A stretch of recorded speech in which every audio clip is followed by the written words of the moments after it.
Ladies and gentlemen, One Piece chapter 1057 is out, and before we even say anything, let's just get this out of the way. Go ahead, spam your L's. I've been boasting for the past couple of weeks that Yamato is gonna join. I've been calling for 2+ years, and it turns out she's not actually coming with us. During my live reaction, I even played the clown music to really soak it in. I'm gonna fully accept my L. I deserve this. Comment below the L's, let me have it. I do have a lot to say about Yamato not joining and what this means to her character, and also all that Hiyori stuff that we just got in this chapter as well. So as always, we're gonna be breaking everything down, but first off, just do me one favor and hit that subscribe button because I really need some pity support right now. Anyways, as far as this chapter goes, there was a lot of flashbacks and a lot of dialogue in this chapter, so it felt really long, but at the end of the day, it really came down to 3 things. It was Yamato not joining the crew, the farewell to Momonosuke and Kinemon, and also the Kurozumi plotline getting wrapped up. If you saw during my live reaction, all 3 of those things had me feeling very passionate in one way or another, which is why I'm out here doing this chapter review at 12:30 in the morning, so I got a lot to say. But first, let's just quickly address the cover page story. And it seems like Caesar Clown is finally taking action. He's getting involved in the Germa versus Katakuri fight, and honestly, this cover page story has taken an interesting turn. When we first started it, I really thought we were gonna get some like interesting major information like about Blackbeard or something, but with the way this is going, it kind of feels like it's just going in the direction of wrapping up the chapters on the Germa and Caesar Clown. I think with Caesar getting involved, he might be able to get away with the Germa, and then in the end, they just kind of team up,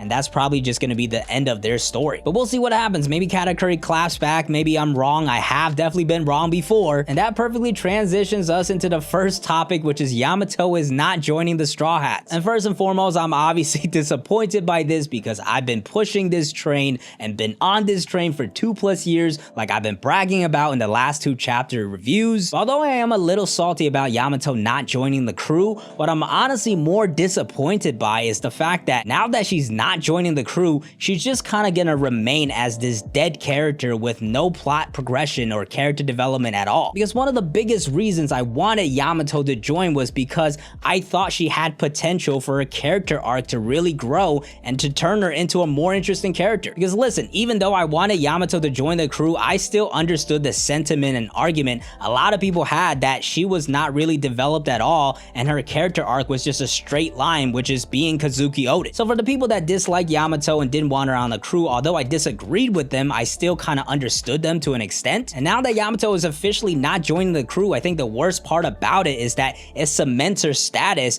as a character with no development, and is pretty much just a character with good design and just thrown into the middle of the story to kind of use as a plot device. At the end of the day, her main purpose was really just to help out the Alliance and give Oden's journal to Momonosuke so he can learn some information. As far as her character arc goes, it's literally just she is Kozuki Oden and that's all she wants to be. She never really grows or develops beyond that. We don't find out anything more about her relationship with Kaido or get any information or development on that either. And now that she's not going to be a Straw Hat and not going to get any more screen time, that cements her legacy. So honestly, for me, that's the most disappointing part, which is that Yamato, a character that I liked and thought had a lot of potential to grow and develop, is just going to be a basic ass character. And on top of that, just to add salt to the wound, her explanation and reasoning to stay behind does not make sense. Like, I feel like even people that did not want Yamato to join could agree with me here, because realistically, the only reason I thought Yamato might stay behind was to protect Wano, because she saw that Green Bull showed up and there was no one strong enough to get rid of him. But that wasn't even her reasoning. Her reasoning was that she wanted to tour Wano, which like technically you could say like, oh, okay, that's just what she wants to do. But after like chapters upon chapters of saying,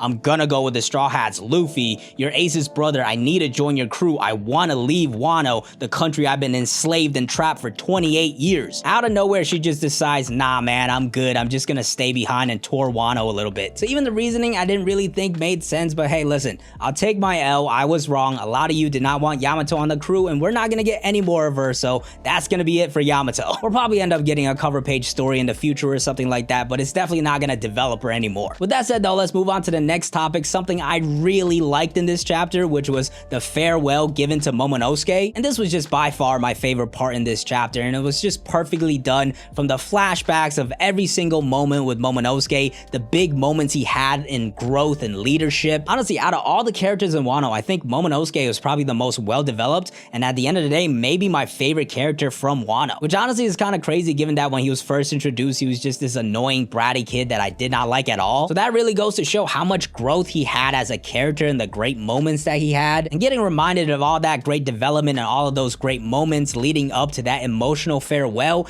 it really got to me. Honestly, if I did not read the chapter during the live reaction, I probably would have teared up. I even kind of teared up during the live reaction. Seeing Momonosuke burst out into tears into that childlike version of himself, saying how he's gonna miss him and be lonely, and seeing the reaction of all the Straw Hats, it just really was a wholesome, greatly executed farewell. And to top it all off, we have Luffy proclaiming Wano as his territory to give him extra protection as well. It was just a perfectly executed moment. Besides that though, we had a few more minor moments like the Straw Hats bickering with Kid and Law, and then they all just end up going off the waterfall because of like a game of chicken. That was a funny moment I really enjoyed. I'm just really excited for where the Straw Hats go next in a brand new adventure. But with that being said, we gotta talk about the last topic of this chapter, something I disliked even more, honestly way more than Yamato not joining, which is the conclusion of the Kurozumi plotline being that they were made to burn. This one, unlike the Yamato topic, I can guarantee that almost nobody, if anyone, was saying that the Kurozumi plotline should end with, yeah, the Kurozumi were born to burn. I genuinely don't see how you could defend this, because this just doesn't make any sense as a conclusion to that plotline for the story that One Piece is. Because the issue with this is the bigger picture. This is not just about Hiyori, which was the thing I mostly focused on during my first reaction. But as far as Hiyori goes, you can even defend her actions. Orochi was the person that killed her father and tormented her for 20 plus years and the country of Wano. So you can definitely make the argument that what Hiyori said makes sense, and it also goes into the wordplay of the Kurozumi name. But that's not the problem here. The problem is Wano is not over, and the conclusion of the Kurozumi plotline, which is that Orochi and Kandro had their parents and friends and family members hunted down as sport. This is a very clear evil thing. There's no defending that. So literally the two biggest villains that caused these 20 years of suffering were directly created by the people of Wano. For that not to get addressed in any capacity, that is horrible.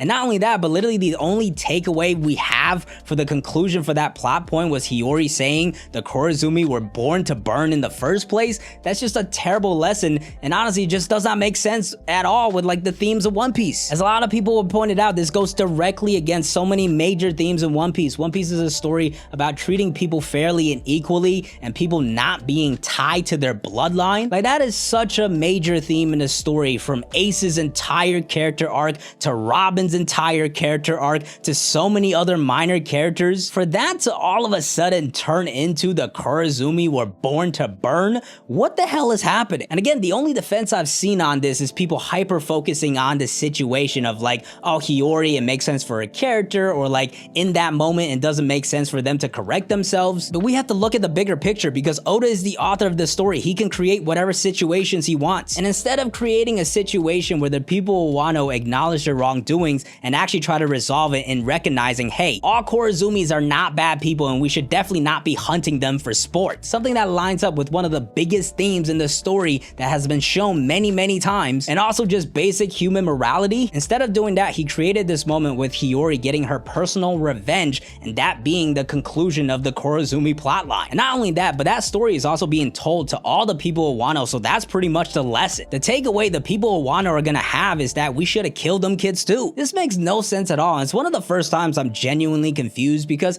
there's been times I don't like things in the story where like things are rushed or like Oda has fake deaths, but this is probably the first time I've seen Oda just directly go against some of the major themes in One Piece that he set up for 1,000 chapters plus. So yeah, that was by far the worst part of the chapter, and probably one of the worst parts of Wano, to be honest. But with that said, that's the end of the chapter and the end of Wano. I'm definitely gonna be rereading Wano and giving a full review on it soon. As far as this chapter goes, I'm unfortunately gonna have to give it a kinda stinky, despite loving the Momonosuke stuff. I believe this is only the second chapter I've given a kinda stinky rating, the other one being Kinemon's fake death. But yeah, the Kurozumi stuff was just not good, and I did not like the Yamato stuff either. So it's a kinda stinky chapter for me. But that being said, I'm excited for what's gonna come next. I do think there's still some questions that have to be answered about the aftermath of Wano, the Straw Hat bounties, the flame marked man. Luffy and the Straw Hats have to figure out the stuff about Sabo and Vivi. We still don't know the aftermath of Big Mom Pirates and Kaido, and some of the Beast Pirates as well, the Toby Ropo, Jack the Drought. Quick side note, I do want to point out that Chopper did just sail away with half of Wano still forcibly laughing, so that's kind of an L for Chopper. But that's gonna do it for this chapter review. Definitely let me know your thoughts in the comments. And let's just play a game of rock, paper, scissors. If you lose, you have to like, subscribe, and watch the next video. Rock, paper, scissors, shoot.